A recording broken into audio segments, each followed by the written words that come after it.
Hello. Dumating na yung yung package ni Uncle Art na t-shirt doon sa ipapaprint niya doon sa vlog niya. So, bubuksan natin, tingnan natin kung maganda. See, deliver lang ito kanina. In order ko ito sa sa Lazada, 5 days. Dumating okay naman. So, tingnan natin.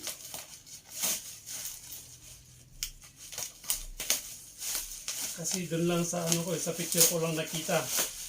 Pero assorted ito na kulay. Ito, buksan natin. Tingnan natin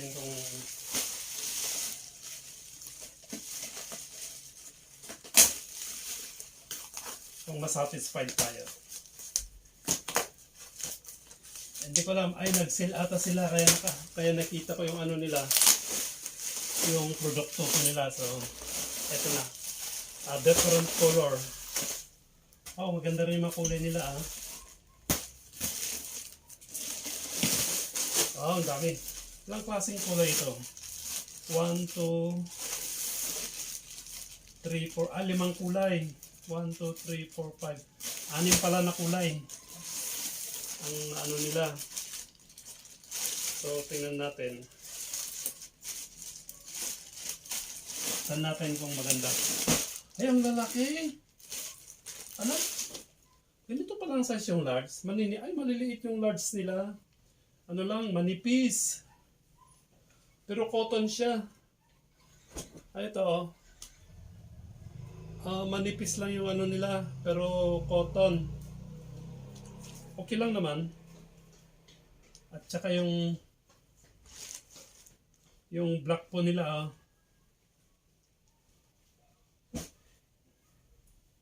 isang size lang ata. Tamang-tama lang yung pagkalaki. Lang ito Ito yung black. Ito maganda rin tong kulay na to Hindi tulad yung una kong nabili noon maganda yung tela nila, pero ito manipis ito.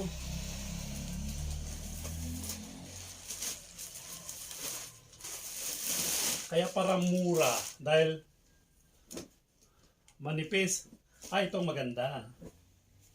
Kasi lahat ang kinuha ko, yan, ito maganda to Sakto lang. Yung size kasi is unisex, Ganda rin yung niya. Tsaka, hindi ko nabilang kung ilang piraso to.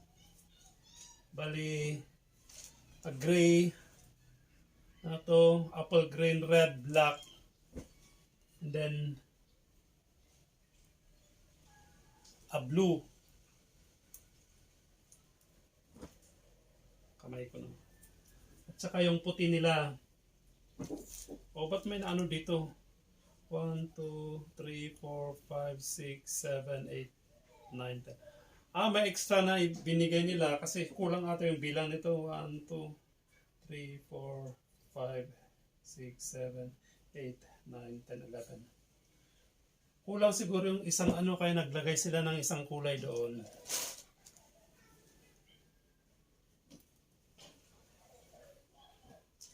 Dapat inasorted ko yung size, hindi puro large lahat. Ang nilagay ko kasi puro large. Pero sakto lang naman sa akin. Kahit sa akin magsakto rin ito 1, 2, 3, 4, 5, 6, 7, 8, 9, 10. At may sobra.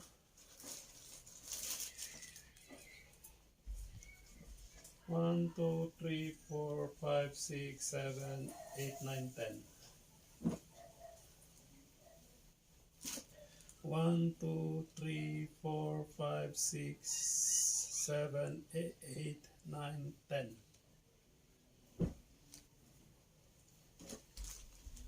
1, 2, 3, 4, 5, 6, 7, 8, 9, 10.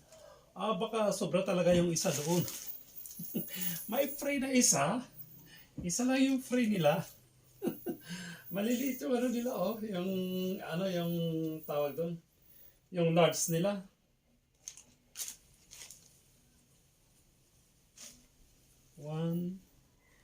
2,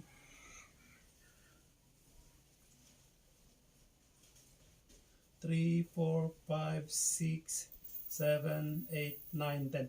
Ay talaga libre pala yung isa nila. Yung isang gray ang ano na yung pinag-giveaway nila. So bali 6 na kulay lahat ang dumating. Yung order ng Uncle Art. Yung tela niya sakto lang kasi cotton, manipis. Super nipis niya pero okay lang. Sakto lang sa ano niya. Ganda yung red. Okay, kasi ito, ipapaprint ko ito, yung maliit lang na print tayo, ipapalagay natin. Tingnan natin kung magkano ano nila. Kung magkano ang, ano kasi nung nagpapaprint ako, medyo mahal yung print nila. Dahil lalo pag colored. So, yung maliit lang ipalagay natin yung ano, yung page ni Uncle Art dito lang sa ano, sa, dito lang, kahit maliit lang na ganun. Kasi tatak lang naman yun. So, hello! So, thank you for watching. So, busy na naman sa Uncle Art. Dahil ito, magpapamigay tayo dito sa December. Yung ano. So, kulang pa ito kasi 60 pieces lang ang dumating. So, tinignan ko lang kung maganda. Pero hanap ulit ako ng ibang ano, ibang shop. Baka merong mas maganda. Kasi yung last na kinuha ko noon, ang kakapal yung ano niya yung t-shirt nila, pero ito maninipis lang. Ay worth naman doon sa presyo niya kasi mura yung presyo niya kaya ganito siguro ang presyo. Ano? Okay, thank you for watching and bye-bye.